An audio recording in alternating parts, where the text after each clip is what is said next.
अखिल भूमंडलीय सर्वशिरोमणि मुनि समाज के संस्थापक आदि मुनीश्वर योगेश्वर सदगुरुदेव शिव मुनि महाराज की जय। हाँ, उपस्थित मुनि वृंद, साधु सज्जन वृंद, संत वृंद, साधक वृंद, आध्यात्म ज्ञान के जिज्ञासु और प्रेमियों, सभी श्रोता वृंद, आप सबको मेरा कोटिशः नमन, सप्रेम जय जीव। आध्यात्मिक चर्चा चल रही है और हम लोग सदगुरुदेव शिव मुनि महाराज रचित ग्रंथ वेदांत सिद्धांत पर चर्चा कर रहे हैं। अध्याय 11 पर चर्चा हो रही है, देश या स्पेस, है ना।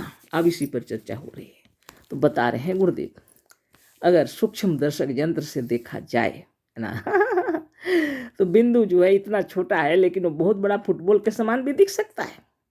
फिर उसके अंदर का अगर सूक्ष्म दर्शक यंत्र का आविष्कार अच्छा हुआ है तो छोटा बिंदु चंद्रमंडल के समान दिखेगा। कौन जाने, अगर सूक्ष्म दर्शक यंत्र का ज़्यादा ही और भी उन्नत किस्म का अगर आविष्कार हो गया तो यही छोटा सा बिंदु कहीं पृथ्वी के समान बड़ा ना दिख जाए। बहुत बड़ी बात है, चलिए पढ़ लेते। तो आगे पढ़ते हैं, है ना। तो वहीं से थोड़ा पढ़ देते हैं ऊपर से। क्या बताऊं। फिर इसका भी केंद्र बिंदु अति सूक्ष्म होगा ही, क्योंकि केंद्र बिंदु परिधि के बीचों बीच का वह बिंदु है जो जरा भी लंबा चौड़ा नहीं है, जिसमें देश या स्पेस की कल्पना तक नहीं की जा सकती। अब यह छोटे से छोटे बिंदु किसी दूसरे अच्छे से अच्छे सूक्ष्म दर्शक के आविष्कार हो जाने पर यह सूक्ष्माति सूक्ष्म बिंदु पृथ्वी से भी बड़ा दिखाई दे सकता है।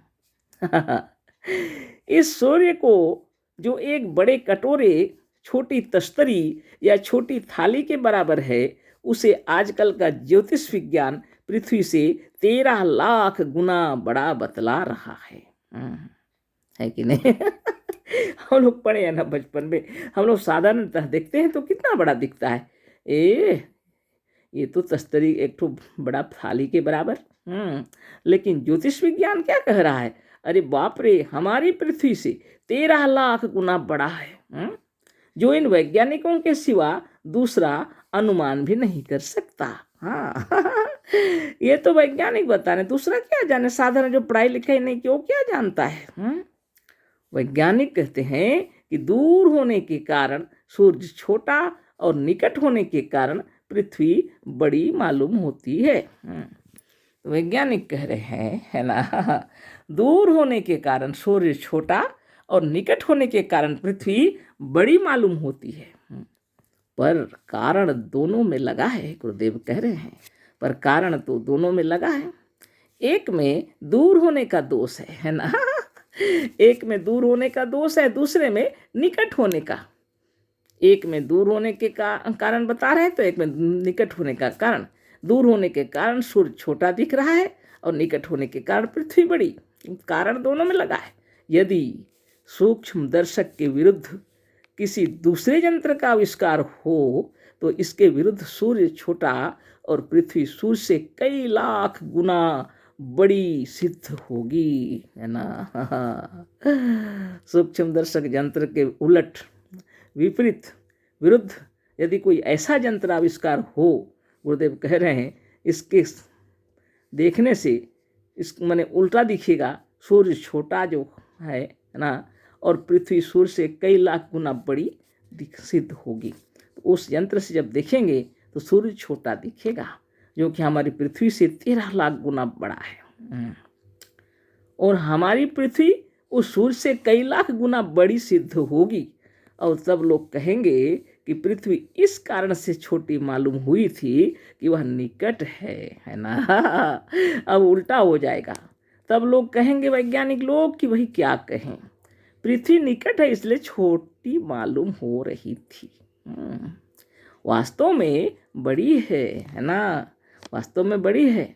हमारी आँखों के लेंस का या पुतली की ऐसी बनावट है कि जिसे हम बहुत बड़ी वस्तु कहते हैं, वह बड़ी है, बड़ी मालूम हो रही। एक मिनट ठहरिए, बड़ी है। तो हमारी आँखों की पुतली की बनावट ऐसी हो जाती है, बनावट ही ऐसी है कि वास्तव में हमारी आंखों की पुतली की बनावट ऐसी है कि जिसे हम बहुत बड़ी वस्तु कहते हैं वह बड़ी मालूम हो रही है, वास्तव में बड़ी नहीं है। यदि हमारी आंखों की बनावट इसके विपरीत होती तो कौन कह सकता है कि यह बड़ी से बड़ी वस्तु छोटी ना दिखाई देती। सब आंखों की बनावट के ऊपर है ना। ये छोटी है कि बड़ी है वो आंख के ऊपर निर्भर कर रहा है अभी।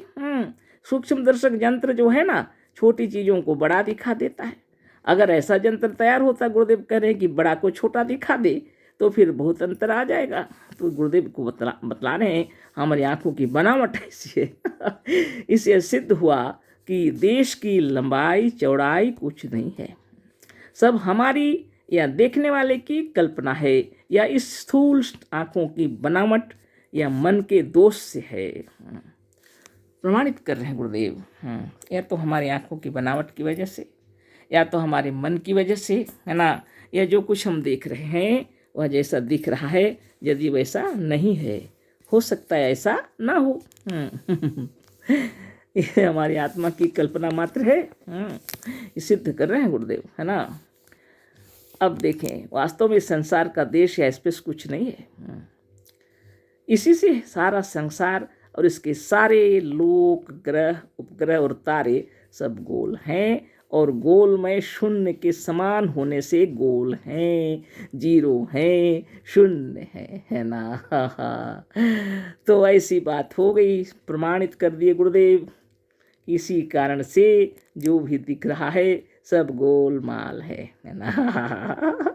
प्रपंच है ना, जो जैसा दिख रहा है सब गोल है, जीरो है, शून्य है, केंद्र है। जो कुछ भी दिख रहा है सब ही शून्य है।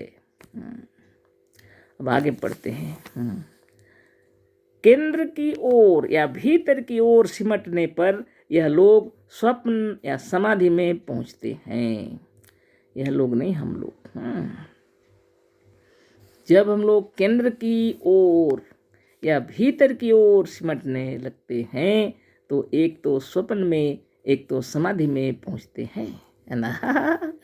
जब बाहर से थक जाते हैं साधारणतः तो कहाँ जाते हैं? केंद्र की ओर। गहरी नींद होती है कभी कभी, कभी हल्की नींद, स्वप्न की दुनिया। और योगी लोग जब साधन करके भीतर की ओर सिमटने लगते हैं समाधिस्थ हो जाते हैं। आजकल तो समाधि को तो लोग मृत्यु के बराबर बाहर में भी दिखाने लग गया। वो बात पर अभी इस चर्चा नहीं करेंगे। वो समाधि के विषय में यहाँ नहीं लिखा हुआ है ना। यहाँ स्वरूपस्थ होने की बात लिखी जा रही है। जब आप ध्यानस्थ होने लगेंगे, स्वरूपस्थ होने लगेंगे, तो ये जितने जो प्रपंच हैं सब आपके सामने प्रकट हो जाएंगे, साफ साफ, है ना। उसके बारे में बताई जा रही है। साधन, ध्यान, तपस्या करते करते जब आप समाधिस्थ होंगे उस समय की बात है। यहाँ आने पर बाहर के देश का कोई अस्तित्व नहीं रह जाता। बाहर के देश को छोड़ दीजिए, आंख बंद किए हैं, आपकी दुनिया भीतर दिख रही है। स्वप्न में आप दौड़ रहे हैं, है ना। कितनी बड़ी बात है। कितनी बड़ी दुनिया में आप दौड़ रहे हैं। कोई हो ना हो, वैज्ञानिक हो तो वो एरोप्लेन से भी उड़ेंगे, रॉकेट से भी उड़ेंगे, चंद्र लोग भी पहुंच जाएंगे, मंगल भी पहुंच जाएंगे, स्वप्न की दुनिया में। वो कितनी छोटी सी जगह है, आप सोच लीजिए। सदगुरुदेव उसी को बता रहे हो, बिंदु से भी छोटा, सूक्ष्म, अति सूक्ष्म, जिसको कोई देख नहीं सकता, उस स्थान पर आप पहुंच गए हैं। केंद्र में सारी दुनिया दिख रही है, सारा ब्रह्मांड दिख रहा है। चाहे तो आप मंगल लोक भी जा सकते हैं, अनेक ब्रह्मांड का सैर करते हैं समाधि में, तो है ना। आप लीजिए ये सारी बात, कितनी सुंदर बात है। फिर से पढ़ते हैं। भीतर जब पहुंचते हैं, है ना, तो केंद्र की ओर या भीतर की ओर सिमटने पर यह हम लोग स्वप्न या समाधि में पहुंचते हैं। यहाँ आने पर बाहर के देश का कोई अस्तित्व नहीं रह जाता, किंतु अपने भीतर के एक सूक्ष्म, अति सूक्ष्म बिंदु में आने पर जो एक राई के बराबर भी नहीं है, उसी में एक पूरे संसार की कल्पना हो जाती है ना। एक छोटी कोठरी के अंदर हमारा शरीर है। एक छोटी सी कोठरी के अंदर हमारा शरीर है। उसमें भी एक बेड पर है, हम है ना, अच्छा पढ़ लेते हैं। एक छोटी कोठरी के अंदर हमारा शरीर है। इस शरीर के भीतर भी जहाँ हमारे अपने आप का सूक्ष्माति सूक्ष्म बिंदु है, वहाँ आते और वहीं स्वप्न में आकर स्वप्न में पहुंचकर एक पूरे ब्रह्मांड की ही कल्पना कर लेते हैं, जिसमें सूर्य चंद्र और तारे सब होते हैं। यह सारा संसार अपने भीतर, आपके भीतर है। भीतर ही नहीं, भीतर से भीतर जो अत्यंत सूक्ष्म केंद्र बिंदु है, जो जरा भी लंबा चौड़ा या मोटा नहीं है, उसमें स्वप्न संसार का सारा ब्रह्मांड है। इतना सुंदर कौन समझाएंगे? सदगुरुदेव समझा रहे हैं हम लोगों को, है ना। हमारे जो स्वप्न के संसार में पहुंचते हैं, वह स्थान ना लंबा है, ना चौड़ा है, ना मोटा है ना जिसको नापा नहीं जा सकता, जिसको देखा नहीं जा सकता, जो इतना सूक्ष्म है, वहीं पर अखिल विश्व ब्रह्मांड भीतर में लहरा रहा है। बताइए, बाप रे बाप। दो भीतर, भीतर ही नहीं, भीतर से भीतर जो अत्यंत सूक्ष्म केंद्र बिंदु है, जो जरा भी लंबा चौड़ा या मोटा नहीं है, उसमें स्वप्न संसार का सारा ब्रह्मांड है। क्या इसे कोई सत्य कह सकता है? तो जागने से तो हम लोग कहते यह सत्य है ना। आप कहेंगे कि स्वप्नावस्था के कारण मनुष्य सूक्ष्माति सूक्ष्म केंद्र बिंदु में अखिल विश्व ब्रह्मांड को देखता है। आप कहेंगे, कहने गुरुदेव, कि स्वप्नावस्था के कारण मनुष्य सूक्ष्माति सूक्ष्म केंद्र बिंदु में अखिल विश्व ब्रह्मांड को देखता है, पर क्या दूसरा यह नहीं कह सकता कि इतना बड़ा चौड़ा, इतना लंबा चौड़ा जागृत संसार जागृत अवस्था के कारण दिखाई देता है, वास्तव में कुछ नहीं है ना।